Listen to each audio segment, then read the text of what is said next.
Well, this week in Britain, the multicultural left have had their knickers in a twist because the Prime Minister dared to criticise their sacred ideology.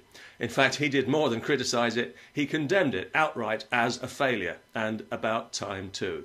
However, I think he let them off rather lightly given the actual scale of the crime, so allow me to add a few further notes to Mr. Cameron's remarks. Multiculturalism would be a good thing if it was what it pretends to be, which is a society where everyone is equally respected and mutually enriched. What could be better? In practice, however, it means everybody has to focus on Islam. It means everybody has to worry about what Islam might think about this or that aspect of life and adjust their perspective accordingly, never the other way round. Have you noticed? And this is a problem we have with a whole host of very positive sounding words that have become multicultural words in that they no longer mean what they say. These words now have a sugar coating and a poison centre. Diversity, for example. Who could fail to be enriched by genuine diversity?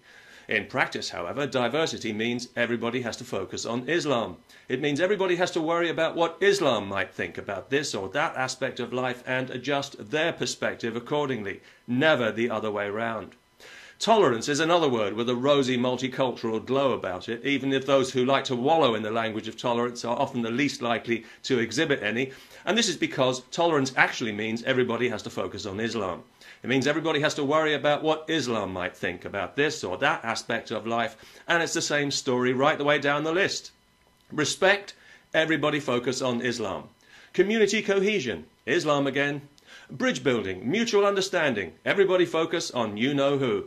Cultural awareness, you've guessed it.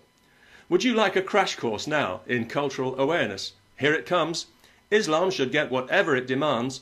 All criticism of it is racism. That's it. You are now as culturally aware as you will ever need to be. Isn't that reassuring?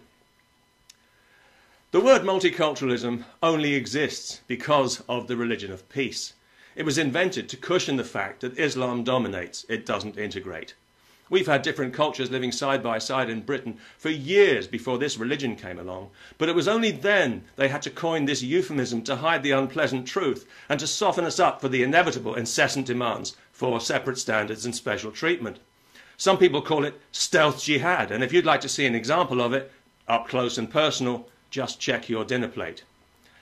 If you live in Britain and if you eat meat, you're eating the barbarism of halal without being told about it. It's everywhere now. Supermarkets, hospitals, schools, sporting venues. You can't get away from it, even if you want to. Halal is a guarantee that the animal you're eating died slowly, in pain and terror, choking on its own blood. Because you won't be surprised to hear that Islam's treatment of animals is every bit as brutal and disgusting as its treatment of human beings.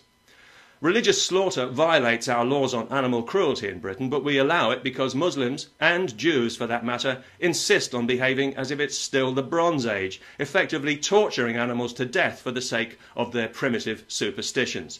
You can bet your life that if Christians engaged in this kind of self-indulgent cruelty, it would have been stamped out a long time ago. As it's not economically viable to process this meat separately, and as there can be no compromise with Islam because that might cause offence, heaven forbid, it goes without saying that everybody has to do it the Muslim way.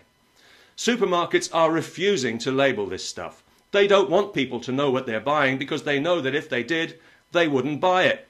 And the government, Mr. Cameron's government, is letting them get away with this. And it means that if you live in multicultural Britain, you are having Islam literally shoved down your throat.